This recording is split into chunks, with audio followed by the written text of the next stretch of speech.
O Evangelho de Mateus por Emanuel, Mateus 7, 21.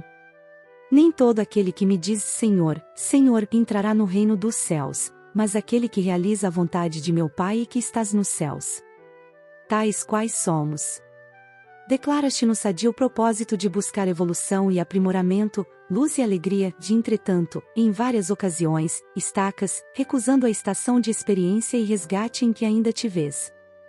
Deitas aflitivo olhar para fora e frequentemente cobiças, sem perceber, as condições de amigos determinados, perdendo valioso tempo em descabidas lamentações.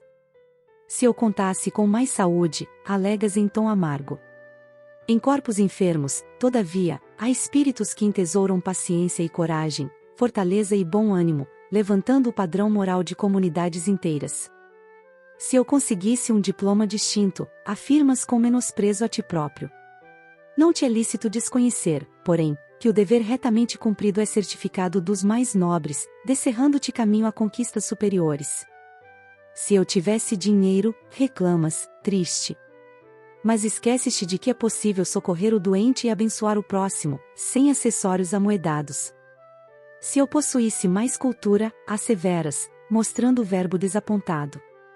E não te aplicas ao esmero de lembrar que nunca existiram sábios e autoridades, sem começos laboriosos e sem ásperas disciplinas.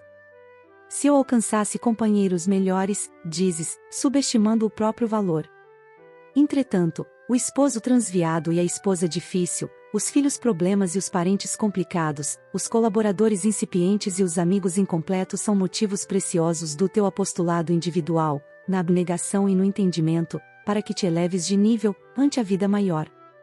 Errados ou inibidos, deficientes ou ignorantes, rebeldes ou faltosos, é necessário aceitar a nós mesmos, tais quais somos, sem acalentar ilusões a nosso respeito, mas conscientes de que a nossa recuperação, melhoria, educação e utilidade no bem dos semelhantes, na sustentação do bem de nós mesmos, podem principiar, desde hoje, se nós quisermos, porquanto é da lei que a nossa vontade, intimamente livre, disponha de ensejos para renovar o destino, todos os dias.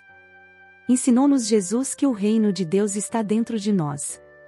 Fujamos, pois, de invejar os instrumentos de trabalho e progresso que brilham na responsabilidade dos outros. Para superar as dificuldades e empeços de nossos próprios limites, basta abrir o coração ao amor e aproveitar os recursos que nos enriquecem as mãos. Reformador, fevereiro 1963, p. 40. Fé e ação. Não basta dizer Senhor. Senhor. Equivale a assegurar que a fé não satisfaz, só por si, em nossa suspirada ascensão às bênçãos da vida imperecível.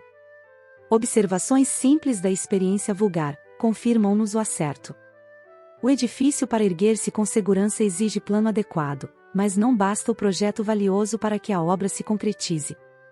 O lavrador sem a preparação justa do campo, não se abalançará naturalmente à sementeira, mas não vale tão somente o amanho do solo para que a colheita farta lhe coroe a tarefa.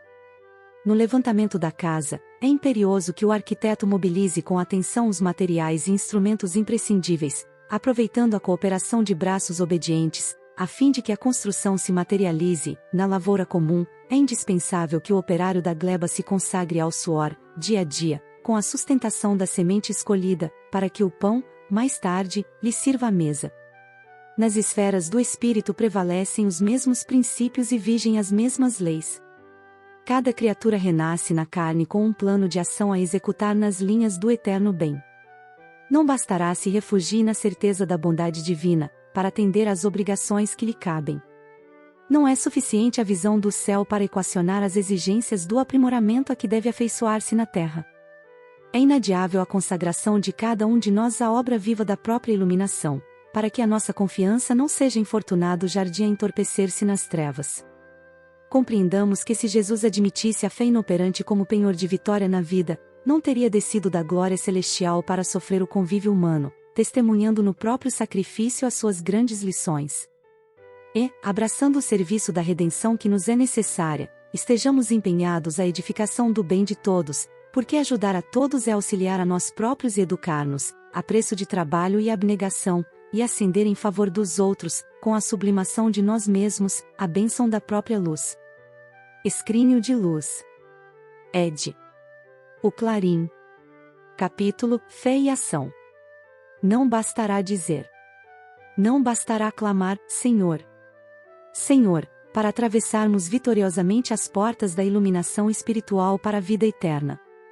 Muitos clamam pela proteção do Mestre, em lágrimas de amargosa compunção, mas não lhe aceitam os desígnios salvadores. Esperam pelo benfeitor divino, à maneira de crianças caprichosas, tocadas de viciosas exigências. Muitos apelam para Jesus, reclamando-lhe socorro e assistência, declarando-se extenuados pelas pequenas lutas que lhes couberam no mundo de entretanto, são cegos para os fardos pesados que os vizinhos suportam heroicamente e incapazes de oferecer a mais leve migalha de cooperação ao próximo sofredor.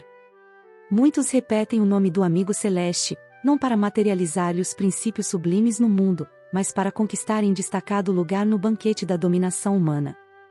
Muitos se reportam ao Mestre da Cruz, rogando-lhe refúgio entre os anjos, todavia, conservam-se em plena fuga ao serviço que o céu lhes conferiu, entre as criaturas, na terra, para soerguimento da humanidade. O problema da redenção não está situado em nossos lábios, mas, acima de tudo, em nosso coração e em nossos braços, que devemos mobilizar a serviço dos outros e em favor de nós mesmos. Apliquemo-nos, pois, à ação permanente do bem, convictos de que a cada um será dado segundo as próprias obras. Procuremos a nossa posição de servidores, no abençoado campo do Espiritismo, que nos oferece recursos sublimes à sementeira de nossa felicidade imortal. Reformador, 10.955, p. 287.